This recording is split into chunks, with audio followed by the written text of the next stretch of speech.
Dan saudara, calon jemaah haji asal Sabang yang awalnya akan berangkat terdata 47 orang, kini berkurang 2 orang yang menunda keberangkatan. Kepastian pemberangkatan calon jemaah haji Kota Sabang tahun ini belum ada titik terang. Dari jumlah awal 47 orang dan tertunda keberangkatan pada tahun lalu akibat wabah COVID-19. Ada 2 orang menunda keberangkatan tahun ini karena alasan kesehatan dan mahram. Kasih Haji dan Umroh Kemenak Kota Sabang Ghazali Muhammad Adam mengatakan para calon jemaah haji sudah menjalani seluruh kegiatan persiapan haji termasuk dokumen yang sudah lengkap. Dan untuk pemberangkatan para jemaah nantinya juga akan menunggu penyuntikan vaksin COVID-19 selain vaksin influenza dan meningitis.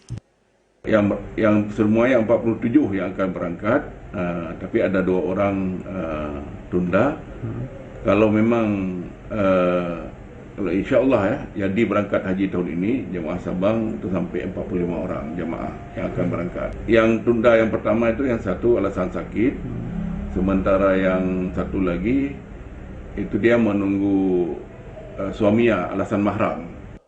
Sementara itu terkait pemberangkatan umroh, menurutnya pemerintah Arab Saudi masih melakukan moratorium umroh.